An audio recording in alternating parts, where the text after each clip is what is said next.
Yesterday, I attended a distinguished lecture series event in Vero Beach, Florida, featuring James Balog, an internationally acclaimed environmental photographer who's also the subject of an Emmy Award-winning film from 2012, Chasing Ice.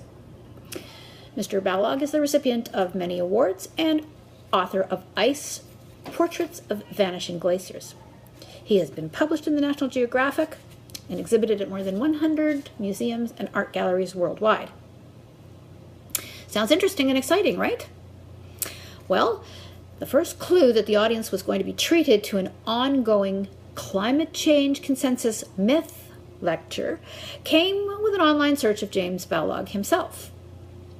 He's been featured on NBC Nightly News, ABC Nightline, Real Time with Bill Maher, and has given many multimedia presentations, including attending several climate change conferences and been a guest at the White House during the Obama administration. Should I set aside my qualms and reluctance to be a willing participant in a lecture targeted at very wealthy Vero Beach retirees? Or should I throw caution to the wind and simply go and enjoy the photography? I opted for the latter, which is why I'm now compelled to speak out on what I found to be a pointless and fear-based pitch based on one man's documented history of what is happening to the glaciers on our planet over time.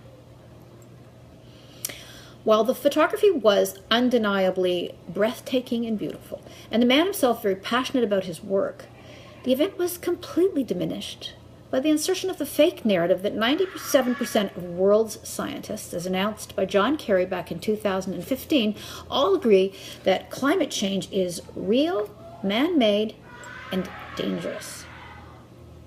But is this true? And where does this number, 97%, come from? In 2009, a University of Illinois master's student, Kendall Zimmerman, and her advisor, Peter Doran, used a two-question online survey to conclude that the debate on the authenticity of global warming and the role played by human activity is largely non-existent among those who understand the nuances and scientific basis of long-term climate processes. So, global warming was out. But climate change, that might work. In 2013, Australian scientist John Cook, author of the 2011 book Climate Change Denial: Heads in the Sand, analyzed 12,000 abstracts to come up with a 97% consensus claiming that humans are responsible for global warming, otherwise known as anthropogenic climate change. In other words, the influence the human beings have on nature. What is little known about this number, 97%, however, is the fact that only 34% of the papers examined in this analysis expressed any opinion on human responsibility for climate change, and then 33% appearing to endorse it. He divided 33, or those endorsing, by 34, those with no opinion, and there you have 97%. Other studies over the years that were from skeptical scientists or those shown to have a diversity of opinions have been conveniently overlooked, so as not to disturb the widely touted view of climate change being the result of us poor old slobs that inhabit the planet Earth. But back to James Balog. James told his captive audience that within the next 30 years or so, they could expect their homes to be underwater due to rising coastal seawaters. He even had a nifty graph to show just how much damage this was expected to do. The predictable gasps from the listeners confirmed that he had hit his mark. During the question period at the end of the lecture, he was asked what suggestions he might have for arresting this man-made change in our climate. First, he made sure to mention that it is unfortunate that average people, you and I, just don't get it. And then he recommended that we all go out and buy hybrid cars or Teslas as a contribution to doing our bit to saving the planet.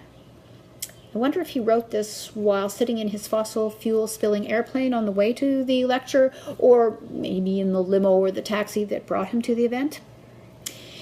In reacting to this rather offensive diatribe of an accomplished photographer who should probably leave politics out of his presentations, I came across an interview from the Senate Judiciary Subcommittee on Oversight of the Sierra Club, President Aaron Mayer, from 2015, October to be exact.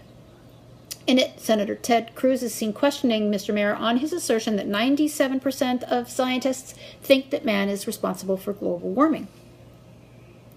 When presented with the facts that satellite data over the last 18 years show no warming, Mr. Mayer refused to accept that Sierra Club may have it wrong, falling back on the same 97% line in answer to all of the mounting evidence being thrown at him by Senator Ted Cruz. So, which is it? Computer models or actual satellite data? What do you think? Or should we just ask Mr. James Bellow?